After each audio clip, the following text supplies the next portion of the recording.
විශාල ජාතිවාදී මහා නැග්මක් තිබුණා. මොකද්ද කිව්වේ?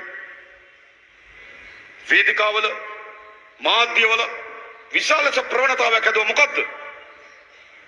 වඳ කොත්තු තියෙනවා. කොත්තු කාපුවම වඳ වෙනවා කියලා. කිව්වේ නැද්ද?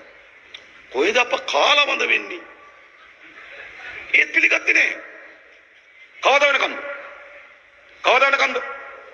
ගෝඨාභය පුටුවේ වාඩි වෙනකන්. වඳ කොත්තු තිබ්බා. ගෝඨාභය පුටුවේ වාඩි වෙනකන්. ගෝඨාභය පුටුවේ වාඩි වුණාට පස්සේ කොත්තු වඳ වුණා. නැද්ද නේද? මොකද කරේ? ජාතිවාදීය. ඔයාලා මතකද? ඇඳුම් තියනවා කව වඳ කරන. අර කඩේට යන්න එපා. මේ කඩේට යන්න එපා. මතකද? ඒ ඇඳුම් ඇඳුත් වඳ වෙනවා කිව්වා. ලෝකේ මොන විද්‍යාවකද ඇඳලා වඳ කරන්න බෑ. හැබැයි කිව්වට අහන්නේ ජෙල් වගේක් තියෙනවා කිව්ව මතකද? එක නාලිකාවක මෙතනත් හරිද මතකද? මතකද? ඇඳුම් වල වාටි ලේලය ජෙලි පෙන්නුවා. පෙන්නලා කිව්ව මොකද්ද? මේ ඇඳුම ඇඳාම වඳ වෙනවා කිව්වා. කවදා වෙනකන්ද? ගෝඨාභය පුටුවේ වාඩි වෙනකන්. ඊළඟ කිව්ව මොකද්ද? වඳ දොස්තරලා ඉන්නවා කිව්වා.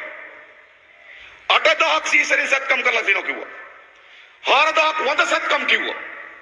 මේක ගර්භාෂ යුද්ධයක් කිව්වා. මතකද? ගර්භාෂ යුද්ධයක් කිව්වා. හරිද? අපි අහපුනේ ಜಾති යුද්ධාවක්. ගර්භාෂ යුද්ධයක් මේක.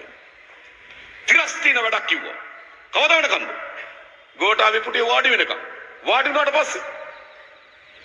වුණාට පස්සේ දොස්තර මහත්තයට හිග පඩිත් කිව්වා. මොකද්ද මේ? මේක උපයෝග කරගත්තේ මොකටද? මේක උපයෝග කරගත්තේ ජාතිවාදයේ බලය වෙනුවෙන්. එතනින් නතර වුණේ නැහැ. අදත් නොවිසඳුණු ප්‍රශ්නයක් තියෙන මොකද්ද ප්‍රශ්නේ? පාස්කු ප්‍රහාරය. ප්‍රහාරය සිද්ධ වෙච්ච වෙලාවෙම අපි කිව්වා මොකද්ද? අපි තා පැහැදිලි කිව්වා. ප්‍රහාරකයන් හොයාගන්න බෑ. හැබැයි දඩේම කරේ තියා යන අයගෙන් තුවක්කුව බැන්ද කියලා කවුද කියලා හොයාගන්න පුළුවන්. ඔය ගම්වල තියෙන බඳින තුවක්කුව කියලා අහලා තියෙනවද? බඳින තුවක්කුව. ඒ කියන්නේ කෙනෙක් ගස්සන්න ඉන්න උන්නේ. ගහක තියලා බැඳලා මරු වෙලක් ඇදලා එනවා. සතා ඒ මරු වෙලෙන් යනකොට නේද? ඒ බඳින තුවක්කුව පත්තු වෙලා සතා වැටෙනවා. එතන පොලිසිය මහත්තයා සද්ද හිලා යනවා බලන්න. ගියාට බැඳපු තුවක්කුව තියෙනවා මරුණු සතා ඉන්නවා. බැඳපු කෙනානේ. කොහොමද හොයන්නේ? ගහකට මුවා වෙලා ඉන්නවා දඩේම කරේ තියාගෙන යන්නේ කියලා කවුද කියලා බලන්න. දඩේම කරට ගත්තාම දන්නවා බැන්දේ යා කියලා. පාස්කු ප්‍රහාරත් එහෙමයි. දඩේම කරේ තියාගෙන ගියේ කවුද?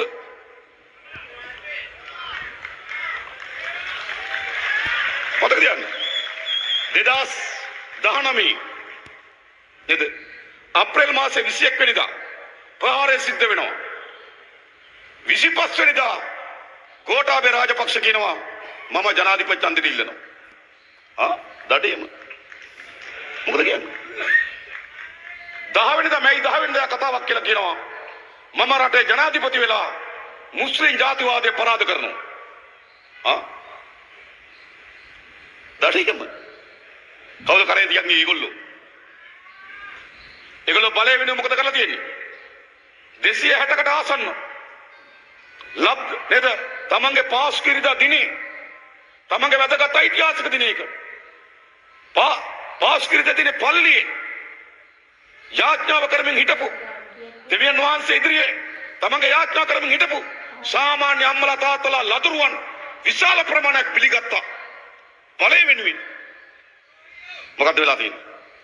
බලය වෙනුවෙන් මේ මිනිස්සු ඝාතනය කරන පාලකයෝ අද විසඳලා නැහැ ප්‍රහාරකයා කවුද කියලා. අදත් විසඳලා නැහැ. ඒක හරි පැහැදිලි.